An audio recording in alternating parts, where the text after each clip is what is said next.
പോലത്തെ ഒരു നമ്മളെ പോലെ തന്നെ ഒരാളായിരുന്നു അവൻ. കാരണം ഞങ്ങളുടെ എല്ലാം കൂടെ നടന്നും ഒരു ഒന്ന് ചെറുതിലേ വന്നതാണ് ഇവിടെ. അവനെ നോക്കിയത് സനകൻ എന്ന് പറഞ്ഞ ആളാണ്. പിന്നെ ഇവിടെ നാട്ടുകാർ മുഴുവനും അവനെ ഏറ്റെടുത്ത്. അവൻ്റെ ഒരു പ്രത്യേകത എന്ന് പറഞ്ഞു കഴിഞ്ഞാൽ അവൻ എല്ലാവരുമായിട്ട് ഇണങ്ങും. കൊച്ചുകുട്ടികളായിട്ടാണെങ്കിലും എല്ലാവരെയും വീട്ടിൽ കൊണ്ടാക്കാനും എല്ലാവരോടും സ്നേഹത്തോടു കൂടി ഒരു വാലാട്ടിയും ഒക്കെ നടന്ന് നമ്മുടെ ഒരു അംഗമായിരുന്നു അവൻ. അവൻ പോയത് എല്ലാവർക്കും ഭയങ്കര സങ്കടമാണ്, ഞങ്ങൾക്ക് ഭയങ്കര സങ്കടമാണ്. സങ്കടം മാറിയിട്ടില്ല. അപ്പോൾ അവനെ കുറിച്ചെന്ന് പറഞ്ഞു കഴിഞ്ഞാൽ കുറേ കാര്യങ്ങൾ അവനെക്കുറിച്ച് പറയാനുണ്ട്. ഒരു കാര്യത്തിലും തീരൂല അവൻ്റെ കാര്യങ്ങൾ. ഷൺമുഖൻ സ്റ്റോഴ്സിലെ എൽദോക്കൊക്കെ അവൻ്റെ പ്രിയപ്പെട്ടൊരു വിഭവമാണ്.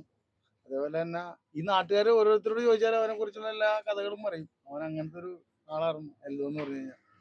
ഞാൻ എല്ലാ ദിവസവും രാത്രി വരുമ്പോൾ എൻ്റെ ഒരു കാലം അവൻ്റെ ആ അരയുടെ പോലെയാണ് ഇരിക്കുന്നത്. ഞാൻ എല്ലാ ദിവസവും കാലം അവിടെ വെച്ചിട്ടാണ് പോവാറ്. അങ്ങനെ ഒരു സ്നേഹനിധിയായിരുന്നു അവൻ. എപ്പോഴാണ് ആള് ആദ്യമായിട്ട് ഇങ്ങനെ ഇവിടെ വന്നത് ഒരു 10-14 വർഷം മുമ്പ് വന്നാണ് അവൻ ഇവിടെ. എങ്ങോട്ടും പോലില്ല. എങ്ങോട്ടും പോകില്ല. ഇവിടെ തന്നെ ഇവിടെ എല്ലാവരും വീടിൻ്റെ ഇതിൽ തന്നെയൊക്കെയായിരുന്നു.